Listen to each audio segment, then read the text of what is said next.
Do you need to expand your vocabulary so you can get a high score on the IELTS? Well, today you'll add 33 words to your vocabulary so you can score a 9.0 on the IELTS. Welcome back to JForrest English. Of course, I'm Jennifer. Now let's get started. Number one, feasible. Feasible. This means possible to do easily or conveniently. Now, this is commonly used in writing when discussing the practicality, how practical is, proposals or solutions. For example, switching to renewable energy on a large scale may not be feasible, may not be easily or conveniently done in certain regions due to geographic limitations. Or for an everyday example, you could say, when you have a great teacher, getting a high IELTS score becomes feasible, becomes easy to do. Do you agree with that? If you do, put that's right, put that's right in the comments. And don't worry about taking notes because I summarize everything in a free lesson PDF. You can find the link in the description. Number two, proponent. Proponent. This is a person who advocates for, who supports a theory, proposal, or course of action. Now, this is frequently seen in discussions about policy, debates, and research in both speaking and writing. For example, proponents of renewable energy. So this is people who support, who advocate for renewable energy, argue that it provides a sustainable alternative to fossil fuels. I am a proponent of supporting any foundation, any type of group that is being proactive about this. As you know, I've been a very strong and vocal proponent in the industry regarding both the need and the opportunity to rethink the models from the ground up. Mm-hmm. I'm a huge proponent of all of us being interdependent versus independent. Number three, deploy. Deploy. This means to move into position for action, or it can mean to utilize something in a strategic manner. This is often used in writing to describe the implementation of resources, so the use of resources or strategies in various fields. For example, the government. This is commonly used with government. The government deployed emergency teams. So they put those teams in position or used them strategically. So how did they use them strategically? Perhaps to help tackle the aftermath of the hurricane. Deploy algorithm. And accidentally deploy when you were landing. Deploy the fleet. Number four, notable. Notable. This means worthy of attention or notice. It could also simply mean remarkable. This is commonly found in writing to highlight significant differences or achievements.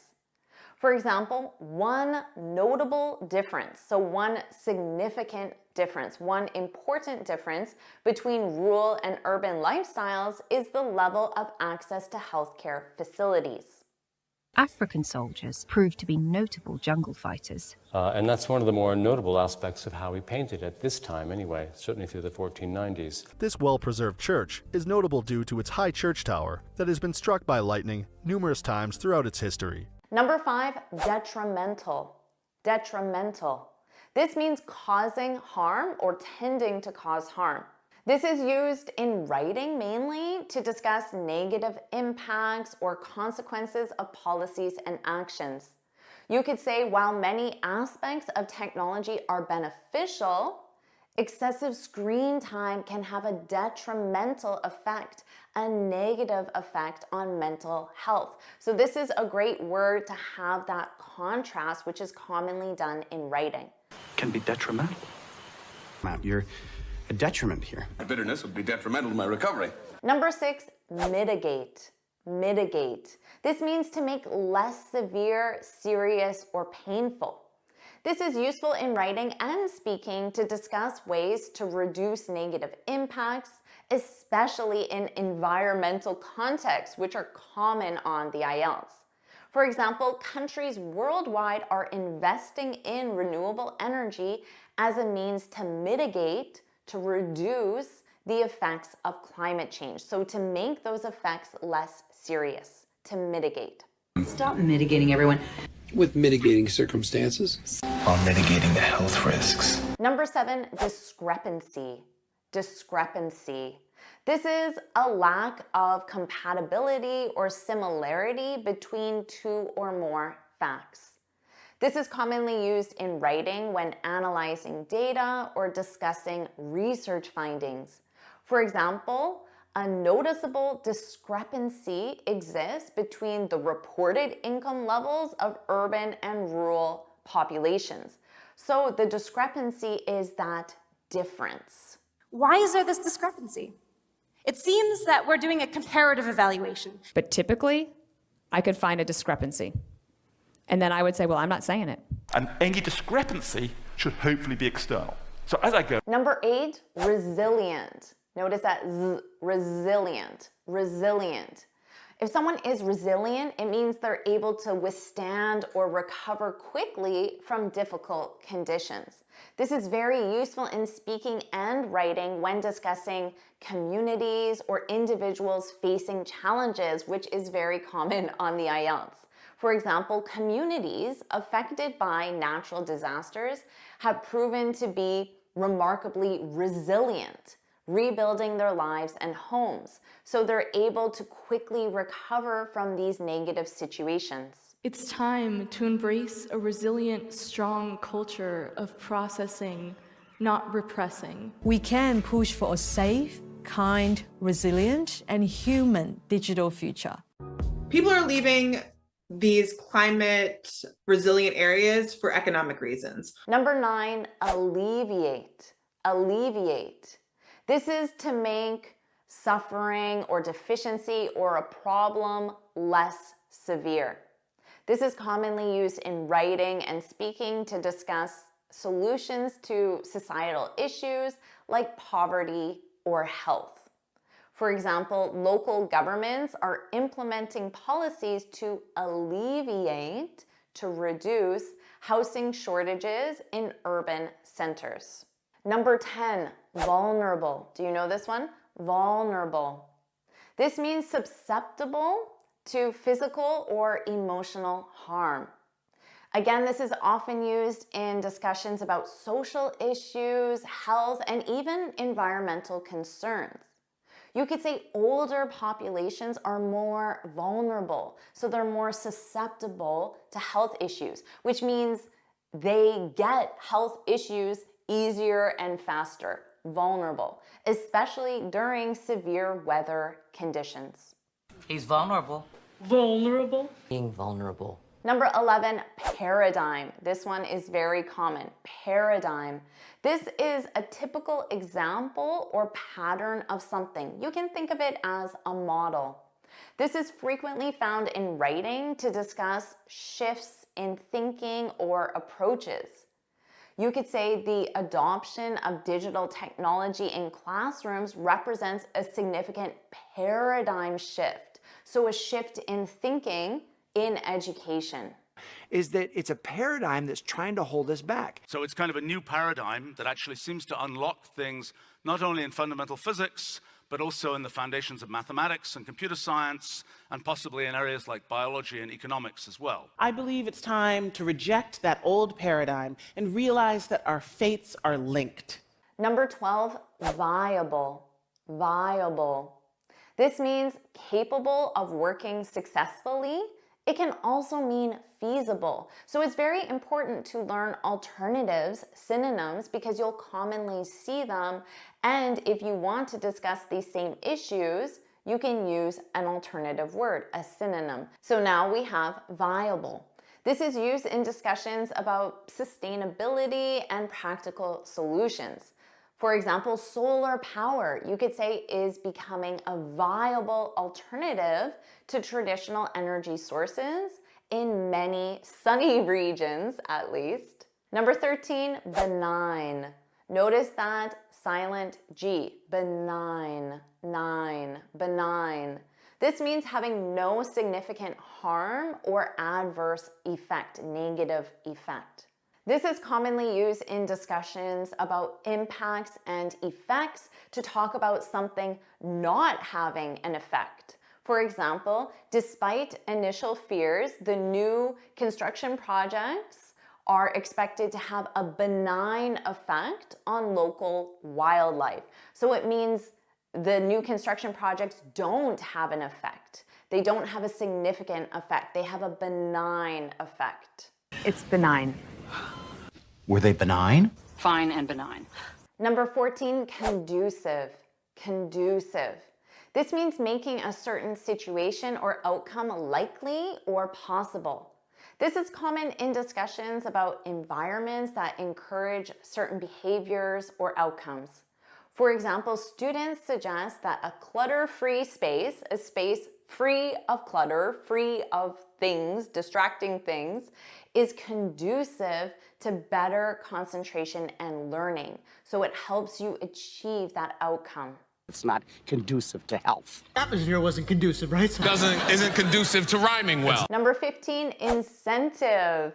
Incentive. Do you know this one? This is a thing that motivates or encourages someone to do something. This is used in discussions about economics, business, and public policy. You hear this frequently.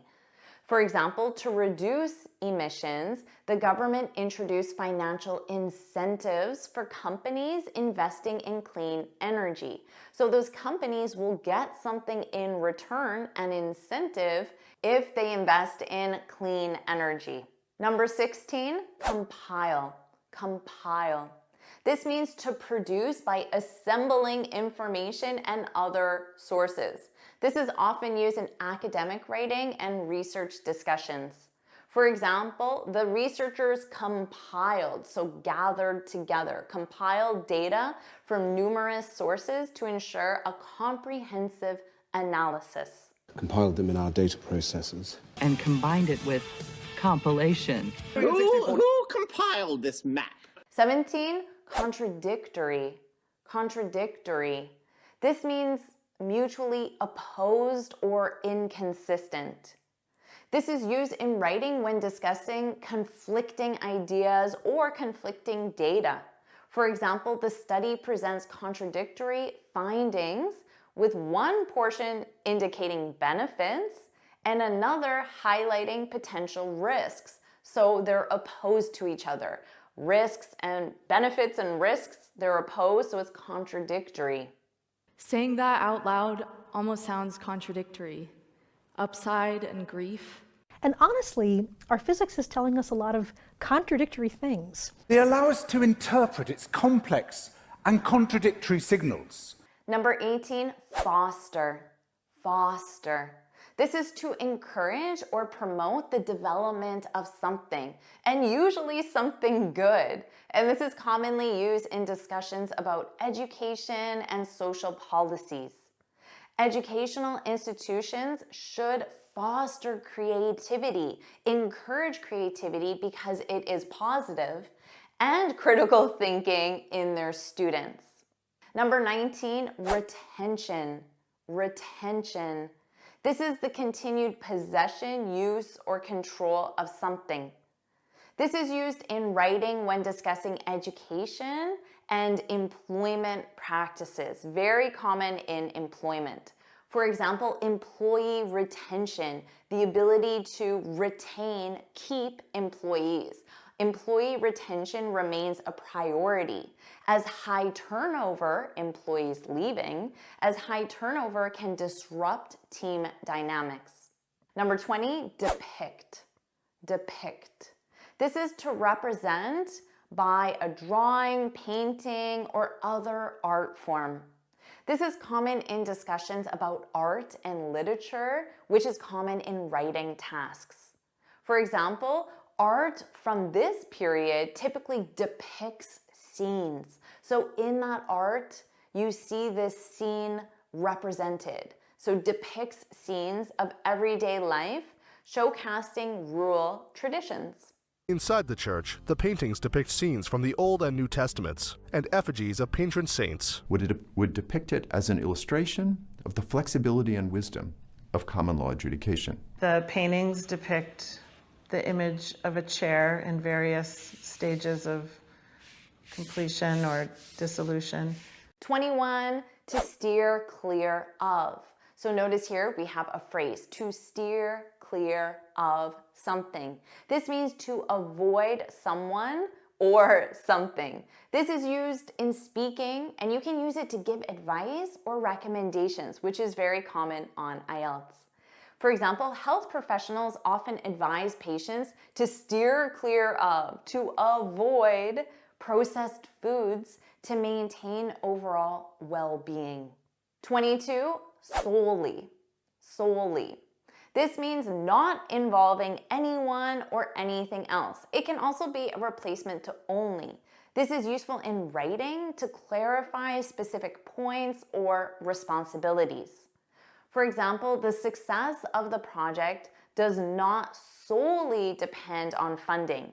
So it does not only depend on funding, but also on effective management. So this is a nice complex sentence, and you can replace only with solely. 23, abundant. Abundant. This means existing or available in large quantities. It also means plentiful. This is commonly used in discussions about resources and again, environments. The country is known for its abundant natural resources, particularly oil and timber. Public space must be as free and abundant as the air we breathe. Fishing. Near the village, seals and caribou were abundant. To speak of. It does have abundant land and abundant sun and wind. We can't all duplicate that. 24, sustainability.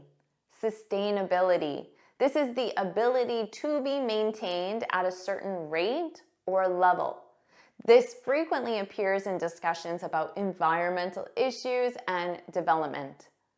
Investing in renewable resources is critical for the sustainability of our environment. You will absolutely hear this word and you should use it as well. Biodiversity can contribute to the sustainability of a community. And I think the main way I think you should look at it is about sustainability. Sustainability, it's become something that a lot of people in the world are striving for because we recognize what's going on with the world these days. 25, assess. Assess. This means to evaluate or estimate the nature, ability, or quality of something. This is common in writing when discussing evaluations in education and business. For example, teachers assess students' understanding through regular tests and assignments. It assesses us. Assess your options. Interesting assessment. 26, target. Target. This is an objective or result toward which efforts are directed. So you direct your efforts toward a target. This is commonly used in writing, especially in essays discussing your goals and objectives. You could say the initiative targets a 25% reduction in carbon emissions within 5 years. So notice here it's a verb. The initiative targets, to target. This is also a noun, a target. The target is a 25% reduction. 27, elicit. Elicit. This is to get a response, answer, or fact from someone, often through questioning or discussion. This is commonly used in writing when discussing studies, research, or data. For example, the questions were designed to elicit authentic responses, so to get real, honest responses from participants. Number 28, decipher. Decipher. This means to interpret or to make sense of something that is difficult to understand. A synonym is to decode, to decipher, to decode. This is commonly used in writing when discussing the meaning of someone or something. For example, scholars spent decades attempting to decipher the ancient script. So attempting to understand the meaning of the ancient script. Professor Arm wants to decipher which data can lead to discriminatory actions or privacy invasions, and to set safeguards for a better protection of human subjects in data science. Students with hearing loss rely more heavily on visual cues to decipher what is being said. And now we have the capacity to decipher life in a way we never did before. 29, fluctuate. Fluctuate. This means to change or vary irregularly, so not by following a pattern, and often in amount or level. This is commonly used when discussing the results or current state of something. For example, the stock market fluctuates. It's up, it's down, and it's not a regular pattern. It's irregular. The stock market fluctuates dramatically in response to world events. Any weight fluctuations? His weight fluctuates. Any weight fluctuations? Number 30, outline. Outline. This is to give a summary of something and is often used in writing to present main ideas or structures clearly. For example, the professor outlined the main points of the lecture at the beginning. Just the outline. Anything you outline with this, I just outlined for you. 31, promote. Promote. This means to support or actively encourage. This is frequent in discussions about public health, education, and social initiatives. For example, government campaigns often promote healthier lifestyles to reduce healthcare costs. 32, habitat. Habitat. This is the natural environment in which an organism lives. This is commonly used in discussions about ecology and conservation. For example, protecting forests is essential to preserving the habitats, the homes of numerous species. 33, augment. Augment. This is to make something larger, greater, or more intense. This is common in speaking and writing to discuss increases or improvements in systems, infrastructures, or even skills. For example, the government allocated additional funds to augment public health services, so to help improve the size or state of these public health services in response to rising demands. Now you have 33 new words in your vocabulary, and I'm sure when you review the free lesson PDF, remember you can find the link in the description, you'll learn many, many other words in the example sentences as well. Do you want me to keep making these lessons, teaching you more IELTS words? If you do, put put more in the comments below. And of course, make sure you like this lesson, share it with your friends, and subscribe so you're notified every time I post a new lesson. And you can get this free speaking guide where I share 6 tips on how to speak English fluently and confidently. You can click here to download it or look for the link in the description. And you can keep expanding your vocabulary with this lesson. Make sure you watch it now.